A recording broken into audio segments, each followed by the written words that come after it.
வணக்கம் நண்பர்களே. திருமண நாள் அவளின் கனவுகள் துவங்கும் நாள் என்று நினைத்தாள். ஆனால் அந்த நாளே அவளின் வாழ்க்கை இருளில் மூழ்கியது. ஒரு பெண்ணின் நம்பிக்கையையும் அவளின் வாழ்வையும் நாசமாக்கிய அந்த மோசடி திருமணத்தின் பின்னால் இருந்த அதிர்ச்சியான உண்மையை இன்று நாம் காணப்போகிறோம். வாங்க நண்பர்களே, அவளின் கதைக்குள் செல்வோம். என்னுடைய பெயர் வாணி. எனது அக்காவின் பெயர் ஜோதி. என்னுடைய வயது 22. என்னை விட எனது அக்கா 4 வயது பெரியவள். என்னுடைய அக்காவிற்கு தோஷத்தின் காரணமாக திருமணம் தள்ளிப்போய்க் கொண்டிருந்தது. கல்லூரி வரை படித்த எனது அக்காவிற்கு சொந்தமாக வியாபாரம் செய்ய வேண்டும் என்ற ஆசை இருந்தது. அதனால் வீட்டின் வெளிப்புறத்திலேயே ஒரு பேக்கரி போல ஒரு சிறிய கடை ஒன்றை தொடங்கினாள். நாங்களும் அவளுக்கு ஆதரவாக இருந்தோம். வியாபாரமும் நன்றாக நடைபெற்றது. அப்பாவும் அம்மாவும் அவளுக்கு உதவியாக இருந்தனர். அப்பா ஒரு நிறுவனத்தில் காவலாளியாக பணிபுரிந்தார். அவருக்கு நல்ல சம்பளம் கிடைத்தது. ஓய்வு நேரங்களில் அக்காவின் பேக்கரியில் டோர் டெலிவரி செய்யும் வேலையும் செய்து வந்தார். நான் இப்பொழுது கல்லூரி படித்து வருகிறேன். எனக்கு படிப்பின் மேல் ஆர்வம் அதிகமாக இருந்தது. கல்லூரியை முடித்துவிட்டு பெரிய படிப்பாக படிக்க வேண்டும் என்று நினைத்திருந்தேன். அக்காவிற்கு திருமணத்திற்கு மாப்பிள்ளை தேடிக்கொண்டிருந்தனர். அக்காவும் அம்மா அப்பாவிடம் இப்பொழுதுதான் பேக்கரியை ஆரம்பித்து நன்றாக நடத்தி வருகிறோம், கொஞ்சம் நாட்கள் கழித்து திருமணத்தை பற்றி பேசலாம் என்றாள். ஆனால் அதற்கு அப்பாவும் அம்மாவும் சம்மதிக்கவில்லை. இதுதான் திருமணத்திற்கான வயது, இதை விட்டால் மாப்பிள்ளை கிடைப்பது கடினமென்றி மாப்பிள்ளை தேடும் பணியில் ஈடுபட்டிருந்தனர். எனது அக்கா பார்ப்பதற்கு மிகவும் அழகாக இருந்தாள். நன்கு படித்தும் இருக்கின்றாள். ஆனால் ஏனோ தெரியவில்லை, திருமணத்திற்கு மாப்பிள்ளை அவ்வளோ சீக்கிரம் அமையவில்லை. அப்பாவும் தனக்கு தெரிந்த உறவினர்களிடமும் திருமண தரகர்களிடமும் சொல்லி வைத்திருந்தார். சில மாப்பிள்ளைகளும் வந்து அக்காவை பெண் பார்த்துவிட்டு சென்றனர். சில சம்பந்தம் அவர்களுக்கு பிடிக்கவில்லை, சில சம்பந்தம் எங்களுக்கு பிடிக்கவில்லை. இப்படியாக அவளின் திருமணம் தள்ளிப்போய்க் கொண்டிருந்தது. இதனால் அக்காவிற்கு மன கஷ்டம் உண்டானது. அடிக்கடி பெண் பார்க்க வந்துவிட்டு பின்பு வேண்டாம் என்று கூறி செல்வது அவளுக்கு வேதனை அளித்தது. அவளும் முதலில் தங்கைக்கு திருமணத்தை முடித்து வையுங்கள், நான் இப்படியே இருந்து விடுகிறேன் என்று சொல்லும் அளவிற்கு வந்துவிட்டாள். அப்பாவும் அம்மாவும் தான் அவளுக்கு ஆறுதல் கூறி வந்தனர். ஒரு நாள் அக்காவை பெண் பார்ப்பதற்காக ஒரு குடும்பம் வந்தது. பார்ப்பதற்கு நல்ல குடும்பமாக தெரிந்தார்கள். மாப்பிள்ளையும் அழகாக இருந்தார். மாப்பிள்ளையின் அம்மா அக்காவை பார்ப்பதற்காக வர சொல்ல அக்காவும் அனைவருக்கும் வணக்கம் அளித்துவிட்டு அமர்ந்தாள். சிறிது நேரம் அக்காவை பார்த்த மாப்பிள்ளையின் அம்மா பேசத் தொடங்கினார். பெண் பார்ப்பதற்கு நன்றாக இருக்கின்றாள், ஆனால் வயது கொஞ்சம் அதிகமாக தெரிகிறதே என அம்மாவிடம் கேட்க, அம்மாவும் அப்படி ஒன்றுமில்லை, சிறிதாக உடல் பருமனால் அப்படி தோற்றமளிக்கிறாள் என தெரிவிக்க, அவரும் நம்பாதவராக மேலும் தொடர்ந்தார். கல்யாணத்திற்கு என்ன வரதட்சணையாக கொடுப்பீர்கள் என நேரடியாகவே கேட்க, இது அக்காவிற்கு பிடிக்கவில்லை. அவளும் எதுவும் சொல்லாமல் சபையிலிருந்து எழுந்து தனது அறைக்கு செல்ல, இது மாப்பிள்ளையின் அம்மாவிற்கு மரியாதை குறைவாக தோன்றியது. கோபமான மாப்பிள்ளையின் அம்மா, உங்கள் மகளுக்கு வயது அதிகமாக இருந்தாலும் பரவாயில்லை என்று திருமணம் நடத்தி வைக்கலாம் என நினைத்தேன். ஆனால் மரியாதை தெரியாமல் எப்படி என்னை அவமதித்து செல்கிறாள் இவள். கடைசி வரை இப்படியே இருந்து திருமணமாகாமல் உங்களுக்கு பாரமாகவே இருப்பாள். இந்த சம்பந்தம் எங்களுக்கு வேண்டாம் என்று அனைவரையும் அழைத்து கொண்டு சென்று விட்டார். இது அக்காவிற்கு மட்டுமல்ல, எங்கள் குடும்பத்தில் உள்ளவர்களுக்கும் மிகுந்த மனவேதனையை அளித்தது. அவர்கள் சென்ற பிறகு அனைவரும் சோகமாக அப்படியே அமர்ந்து விட்டோம். அக்காவும் தனது அறையை பூட்டிக் கொண்டு அழ ஆரம்பித்தாள். சில மணி நேரம் கழித்து நிலைமையை புரிந்து கொண்டு நான் அனைவரையும் சமாதானப்படுத்தி இரவு உணவு உண்பதற்காக தயார் செய்து வைத்தேன். அப்பாவையும் அம்மாவையும் சமாதானப்படுத்தி சாப்பிடுவதற்கு அழைத்து வந்தேன். அக்காவை அவளது அறையில் சென்று கதவை தட்ட அவள் திறக்கவில்லை. நானும் மன கஷ்டத்தில் அழுது கொண்டே இருக்கின்றாள் என விட்டுவிட்டேன். ஆனால் 3 மணி நேரமாகியும் அவள் கதவை திறந்து கொண்டு வெளியில் வரவில்லை. நானும் பதட்டமாகி மீண்டும் அவளது அறை கதவை தட்ட, இந்த முறையும் அவள் திறக்கவில்லை. அறையின் உள்ளிலிருந்து எந்த சத்தமும் கேட்கவில்லை. எனக்கு பதட்டமாகி அப்பாவை அழைத்து விபரத்தை சொல்ல, அவரும் பதட்டமாகி அறை கதவை தட்டத் தொடங்கினார். எந்த பதிலும் இல்லாததால் அப்பா அறைக்கதவை உடைத்துவிட்டு உள்ளே சென்று பார்க்க அனைவரும் அதிர்ச்சி அடைந்தோம். காரணம், அக்கா வாயில் நுரையுடன் மயக்கமாக தரையில் கிடந்தாள். உடனடியாக அவளை அழைத்து கொண்டு மருத்துவமனைக்கு சென்றோம். அவளை பரிசோதித்த மருத்துவர்களும், இன்னும் சிறிது நேரம் கழித்து வந்திருந்தால் அவள் இறந்து இருப்பாள், அவள் அளவுக்கு அதிகமாக தூக்க மாத்திரைகளை முழுங்கிவிட்டாள் என தெரிவித்தனர். அவசர சிகிச்சையில் அவளுக்கு சிகிச்சையும் அளிக்கப்பட்டது. மருத்துவரும் இது தற்கொலை வழக்கு என்பதால் போலீசிடம் தெரிவித்து விடுங்கள் என கூற, அப்பாவோ பயந்து போய், அப்படி செய்ய வேண்டாம், இது வெளியில் தெரிந்தால் எனது பெண்ணின் வாழ்க்கையும் பாதிக்கப்படும் என அழுது கொண்டே அவரிடம் கூற, அவரும் நிலைமையை புரிந்து கொண்டு போலீசில் புகார் அளிக்கவில்லை. பின்பு 2 நாட்களில் அக்கா குணமாகி அவளை வீட்டிற்கு அழைத்து வந்தோம். இது பற்றி யாரும் அக்காவிடம் எதுவும் கேட்கவில்லை. ஏனெனில் அவளது மனக்கஷ்டம் எல்லோரும் அறிந்ததே.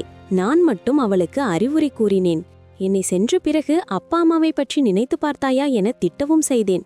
அவளும் தலைகுனிந்து நான் சொல்வதை கேட்டுக்கொண்டாள். 2-3 நாட்களில் சகஜமாகி பின்பு அவள் பேக்கரியை முன்பை போல ஆர்வமாக கவனிக்கத் தொடங்கினாள். இது எங்களுக்கு மன ஆறுதல் தந்தது. சில நாட்கள் கழித்து, அக்கா, அப்பா அம்மாவிடம் நான் செய்தது தவறுதான் என மன்னிப்பு கேட்க அவர்களும் அவளை கட்டிப்பிடித்து கொண்டு அழ ஆரம்பித்தனர். பின்பு அனைத்தையும் மறந்து முன்பு போலவே சந்தோஷமாக வாழ்க்கை நகர்ந்தது. இதற்கிடையில் 2-3 சம்பந்தங்களை பற்றி அப்பா அம்மாவிடம் பேச அவர் இப்பொழுது இருக்கும் மனநிலையில் வேண்டாம், பிறகு பார்த்துக்கொள்வோம் என தவிர்த்துவிட்டார். அப்பாவிற்கும் அதுதான் சரி எனப்பட்டது. ஒரு நாள் அப்பாவிற்கு தெரிந்த திருமண தரகர் ஒருவர் வீட்டிற்கு வந்தார். அக்காவிற்காக ஒரு நல்ல சம்பந்தம் கிடைத்துள்ளது என தெரிவிக்க அப்பொழுது இருந்த மனநிலையில் அப்பா பிறகு பார்த்துக்கொள்ளலாம் என தவிர்த்துவிட்டார். ஆனால் விடாப்பிடியாக அவர் அவரிடம் பேசி நல்ல சம்பந்தம் கைவிட்டால் பிறகு கிடைக்காது என சம்மதிக்க வைத்தார். அரைமனதாக அப்பா ஒத்துக்கொண்டாலும் அக்கா என்ன நினைப்பாளோ என அவளிடமும் அப்பாவும் அவரும் பேசி அவளையும் சம்மதிக்க வைத்தனர். 2 நாட்கள் கழித்து மாப்பிள்ளை வீட்டார் பெண் பார்க்க வந்தனர். அக்காவுக்கும் சரி எங்களுக்கும் சரி இது வழக்கமான ஒன்றுதான். நாங்கள் முழுமையாக இந்த சம்பந்தம் உறுதியாகும் என நம்பவில்லை. வேண்டா வெறுப்பாக அக்காவும் அலங்கரித்துவிட்டு சபையில் வந்து அமர்ந்தாள். மாப்பிள்ளை நல்ல அழகாகவும் நன்கு படித்து மருத்துவராகவும் இருந்தார். அக்காவை பார்த்துவிட்டு மாப்பிள்ளை தனது அம்மாவிடம் ஏதோ கிசுகிசுக்க அவரும் சிரித்துக்கொண்டே இந்த சம்பந்தத்தில் எங்களுக்கு முழு சம்மதம் என தெரிவிக்க அனைவரின் முகத்திலும் வியப்பு ஏற்பட்டது. அதை உறுதிப்படுத்துவதற்காக வாங்கி வந்திருந்த பூக்களை எடுத்து எனது அக்காவின் தலையில் வைத்துவிட்டார் மாப்பிள்ளையின் அம்மா.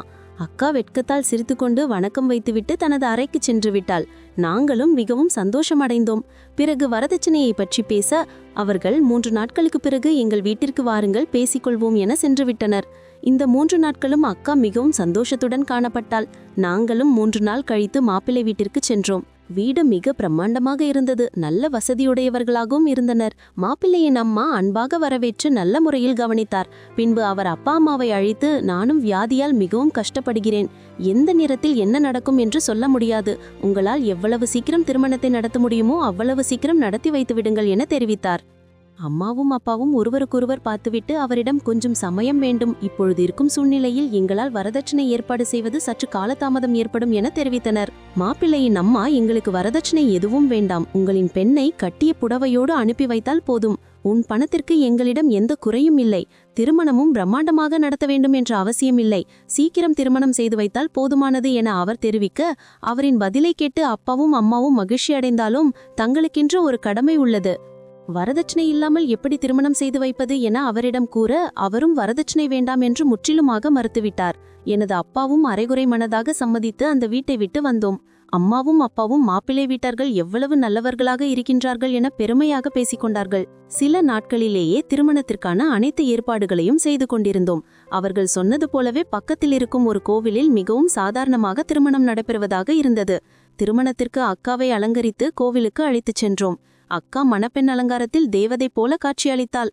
திருமணம் நடைபெறுவதற்கு சில நிமிடங்களுக்கு முன்பு எனது அம்மாவை அழைத்தார் மாப்பிள்ளையின் அம்மா. அவரிடம், எங்கள் குடும்பத்தில் ஒரு பழக்கம் உள்ளது, சாதாரணமாக திருமணம் முடிந்த பிறகு மணப்பெண்ணை மருத்துவமனையில் பரிசோதித்த பின்னரே வீட்டிற்கு அழைத்துச் செல்வோம் என்றார். எனது அம்மாவிற்கு இது வித்தியாசமாகப்பட்டது. நீங்கள் ஏன் இதை பற்றி முன்பே சொல்லவில்லை என கேட்க அவரோ, நான் தரகரிடம் சொல்லிவிட்டேன், ஆனால் அவர் உங்களிடம் சொல்வதற்கு மறந்துவிட்டார் போல என்றார். உடனடியாக இதை பற்றி அப்பாவிடம் தெரிவிக்க அவரும் வந்து என்ன ஏது என்று கேட்க இப்பொழுது மாப்பிள்ளையும் சேர்ந்து கொண்டார். எங்கள் குடும்பத்தில் உள்ளவர்கள் அனைவரும் மருத்துவர்கள் மற்றும் பணக்காரர்கள். பெண்ணிற்கு ஏதாவது குறைகளோ அல்லது வேறு விதமான வியாதிகளோ உள்ளதா என சாதாரணமாக சிறிய பரிசோதனைகள்தான், மற்றபடி வேறொன்றும் இல்லை என்றார். எனது அம்மாவிற்கு கோபம் வந்து அவர்களுடன் வாக்குவாதத்தில் ஈடுபட்டார். பிறகு அப்பாதான் அவரை சமாதானம் செய்து, இங்கே திருமணம் இதனால் நின்றுவிடுமோ என பயந்து பரிசோதனைக்கு சம்மதித்தார். இதில் யாருக்கும் உடன்பாடு இல்லை. வேறு வழியின்றி நாங்களும் சம்மதிக்க நேர்ந்தது. இன்று திருமணமும் நல்ல முறையில் நடைபெற்றது. அவர்கள் சொன்னார் போல மாப்பிள்ளையின் உறவினர்கள் அனைவரும் ஒரு வண்டிகளும், மாப்பிள்ளை பெண் அவரது அம்மா ஒரு வண்டிகளும் புறப்பட தயாராக இருக்கும். எங்களிடம் ஒரு மருத்துவமனையின் பெயரை சொல்லி அங்கே சென்றுவிட்டு நாங்கள் வீட்டிற்கு சென்று விடுவோம், அங்கு வந்துவிடுங்கள் என கூறிவிட்டு சென்றனர். நாங்களும் சரி என்று வேலைகளை முடித்துவிட்டு மாப்பிள்ளையின் வீட்டிற்கு சென்றோம். அங்கு சென்று பார்த்தால் வீடு பூட்டியிருந்தது. ஒருவேளை மருத்துவமனையில் இருந்து இன்னும் வரவில்லையோ என நினைத்து நாங்கள் அவர்கள் குறிப்பிட்ட அந்த மருத்துவமனைக்கு சென்றோம். அங்கு சென்று விசாரித்தபோது அப்படி யாரும் இங்கு வரவில்லை என தெரிவித்தனர். எங்களுக்கு மேலும் அதிர்ச்சியானது. மறுமுறை மாப்பிள்ளையின் வீட்டிற்கு சென்று அக்கம் பக்கத்தில் உள்ளவர்களிடம் விசாரித்தோம். அவர்கள் இந்த வீட்டிற்கு வாடகைக்கு வந்து 10 நாள்கள் கூட ஆகியிருக்காது. அவர்களை பற்றி வேறு எந்த விபரமும் எங்களுக்கு தெரியாது என கூறிவிட்டனர். எங்களுக்கு ஏதோ தப்பு நடக்கிறது என்பது மட்டும் புரிந்தது. அது என்னவென்றுதான் தெரியவில்லை. உடனடியாக கல்யாணம் ஏற்பாடு செய்த தரகரை பிடித்து விசாரித்த பொழுது அவரோ மாப்பிள்ளையின் வீட்டார்கள்தான் தானாக வந்து உங்களின் பெண்ணை பார்க்க சொன்னார்கள். அவர்களை பற்றி வேறு எந்த விபரமும் தெரியாது என கூறிவிட்டார். நாங்களும் பதறிப்போய் உடனடியாக காவல் நிலையத்திற்கு சென்று புகார் அளித்தோம். அவர்களும் பதட்டமாகி நாங்கள் கூறிய அடையாளங்களை வைத்து அனைத்து இடங்களிலும் தேட ஆரம்பித்தனர். ஆனால் எந்த பலனும் கிடைக்கவில்லை. நாங்களும் தெரிந்த இடங்களில் தேட ஆரம்பித்தோம். அவர்கள் யார், எதற்காக எங்களை ஏமாற்றி அக்காவை அழைத்துச் சென்றனர், அவளை என்ன செய்தனர், அவர்களுக்கும் எங்களுக்கும் என்ன சம்பந்தம் என்று ஒன்றும் புரியாமல் தவித்து நின்றோம். இப்படியாக ஒரு வார காலம் சென்றது. காவல்துறை தரப்பிலிருந்தும் சரி, எங்களின் தரப்பிலிருந்தும் சரி தேடல் மட்டும் குறையவில்லை. நாங்கள் நிம்மதியின்றி, உணவு இன்றி, உறக்கமின்றி இரவு பகலாக தேடிக்கொண்டே இருந்தோம். ஆனால் எதுவும் நடக்கவில்லை. ஒரு நாள் எங்களுக்கு காவல் நிலையத்திலிருந்து அழைப்பு வந்தது. நாங்களும் பதறிப்போய் அங்கு சென்றோம். அங்கே இருந்த ஒரு அதிகாரி ஒரு ஊரை குறிப்பிட்டு, அங்கு உள்ள மருத்துவமனையில் உங்கள் பெண் சேர்க்கப்பட்டுள்ளார். நிதானமின்றி ரோட்டோரமாக கிடந்தவளை சில மனிதர்கள் காப்பாற்றி அவளை மருத்துவமனையில் சேர்த்துள்ளனர். விசாரித்ததில் உங்கள் பெண்தான் என முடிவு செய்யப்பட்டுள்ளது. நீங்கள் உடனடியாக அந்த ஊருக்கு சென்று பாருங்கள். ஏற்கனவே நான் எங்கள் அதிகாரிக்கு தகவல் தெரிவித்துவிட்டேன். அவர்களும் உங்களுக்கு உதவி செய்வார்கள் என ஒரு அதிர்ச்சியான விஷயத்தை கூறினார். நாங்களும் பதறிப்போய் அந்த ஊருக்கு சென்றோம். அங்கே மருத்துவமனையில் எனது அக்கா சுய நினைவின்றி படுத்திருந்தாள். மருத்துவரிடம் விசாரித்த பொழுது அவளுக்கு இன்னும் 2-3 மணி நேரத்தில் நினைவு திரும்பிவிடும். அவளிடம் நீங்களே கேட்டு தெரிந்து கொள்ளுங்கள் என கூறி சென்று விட்டனர். அவர்கள் சொன்னது போலவே 2-3 மணி நேரம் கழித்து அக்கா கண் விழித்தாள். எங்களை பார்த்ததும் அழ ஆரம்பித்தாள். அவளை இந்த கோலத்தில் காண முடியாமல் எனது அம்மாவும் அப்பாவும் அவளை கட்டிப்பிடித்து கதறி அழுதனர். சற்று நேரம் நிதானித்து என்ன ஆனது என்று அக்காவிடம் விசாரிக்க தொடங்கினோம். அக்காவும் திருமணம் முடிந்த கையோடு வண்டியில் வைத்து குடிப்பதற்காக ஜூஸ் கொடுத்தனர். அதை குடித்த பிறகு எனக்கு என்ன நடந்தது என்றே தெரியாமல் நான் மயக்கம் அடைந்தேன். கண் விழித்து பார்க்கும்போது ஒரு பழைய வீட்டில் படுத்திருந்தேன். வயிற்று பகுதியில் மிகவும் அதிகமான வலியாக இருந்தது. என்னவென்று ஆடையை விலக்கிவிட்டு பார்க்கும்பொழுது ஒரு பக்க வயிற்றை கிழித்துவிட்டு தையல் போட்டு வைத்திருந்தனர். எனது கால்களையும் கட்டி வைத்திருந்தனர். என்ன நடக்கிறது என புரிந்து கொள்ள முடியாமல் கூச்சலிட ஆரம்பித்தேன். ஆனால் வயிற்று பலியின் காரணமாக என்னால் எதுவும் செய்ய முடியவில்லை. சிறிது நேரத்திலேயே மயக்கமடைந்து விட்டேன். பிறகு கண் விழித்து பார்க்கும்போது மாப்பிள்ளை நின்று கொண்டிருந்தார். அவருடன் சேர்த்து உறவினர்களாக வந்த 4-5 பேரும் நின்று கொண்டிருந்தனர். நான் அவர்களை அதிர்ச்சியுடன் பார்க்க அவர்களை தொடர்ந்தனர். நாங்கள் உன்னை திருமணம் செய்து கொண்டதற்கு காரணம் உன்னுடைய ஒரு கிட்னியை எடுப்பதற்குத்தான். எங்களுக்கு இதுதான் தொழில். அனாதி சிறுவர்களையும் சிறுமங்களையும் பிடித்து இந்த தொழில் நடத்தி வருகின்றோம். சமீபத்தில் எங்களுக்கு ஒரு பெரிய பணக்கார பெண்ணிற்கு கிட்னி தேவைப்பட்டது. அவர் எவ்வளவு பணம் வேண்டுமானாலும் கொடுப்பதற்கு தயாராக இருந்தார். அவருக்கு ஏற்றாற்போற கிட்னியை தேடிக்கொண்டிருந்தோம். அப்பொழுதுதான் நீ தற்கொலை செய்து கொள்வதற்கு முயற்சி செய்து மருத்துவமனையில் அனுமதிக்கப்பட்டிருந்தாய். உனது ரிப்போர்ட்டை பார்த்த அங்குள்ளவர்கள் நாங்கள் தேடிக்கொண்டிருக்கும் கிட்னி உன்னோடு 100% ஒத்துப்போவதாக தெரிவித்தனர். நாங்களும் உன்னை பற்றி விசாரிக்க ஆரம்பித்தோம். பிறகுதான் யோசித்து உன்னை திருமணம் செய்து கொள்வது போல நாடகமாடி உன்னை திருமணமும் செய்து கொண்டோம். திருமணத்திற்கு வந்தவர்களும் மாப்பிள்ளையும் அவரின் அம்மாவும் எங்களுடைய ஆட்கள்தான். இறக்கும்போதாவது இந்த உண்மைகளை தெரிந்து கொண்டு இறந்து போயென அங்கிருந்த ஒருவர் கூறினார். பிறகு மாப்பிள்ளையிடம் இவளை கொன்றுவிட்டு எங்கேயாவது புதைத்துவிட்டு வா என கூறிவிட்டு சென்றனர். மாப்பிள்ளையும் சரி என்பது போல தலையாட்டிவிட்டு என்னிடம் வந்து ஏதோ ஒரு மயக்க ஊசியை செலுத்தினார். பின்பு நான் மயக்கமடைந்து விட்டேன். கண்விழித்து பார்க்கும்பொழுது அவரோடு வண்டியில் சென்று கொண்டிருந்தேன். என்னை பார்த்த அவர், இவர்களோடு சமீபத்தில்தான் வேலைக்கு சேர்ந்தேன். உன்னை கொல்வதற்கு எனக்கு மனம் வரவில்லை. நான் இங்கேயே உன்னை இறக்கி விடுகிறேன். நீ எப்படியாவது தப்பித்து சென்றுவிடு என வண்டியை நிறுத்தி கதவை திறந்துவிட நானும் இறங்கிக் கொண்டேன். பிறகு அங்குள்ளவர்களால் இந்த மருத்துவமனையில் சேர்க்கப்பட்டேன் என்று அனைத்து விபரங்களையும் கூற நாங்களும் பதறிப்போனோம். இதே விபரங்களை அங்குள்ள போலீஸ் அதிகாரிகளிடமும் கூறினான். அவர்களும் அவர்களை பிடிப்பதற்காக தீவிரமாக தேடத் தொடங்கினர். சில நாட்களிலேயே அக்காவை அழைத்து கொண்டு வீட்டிற்கு வந்தோம். ஆனால் முன்பு போல எங்களின் வீட்டில் சந்தோஷமில்லை. அனைவரும் எப்பொழுதும் சோகமாகவே காணப்பட்டோம். இதையெல்லாம் பார்த்த அக்காவும் சிறிது சிறிதாக உடல்நலம் தேறி தனது பேக்கரியை நடத்தத் தொடங்கினாள்.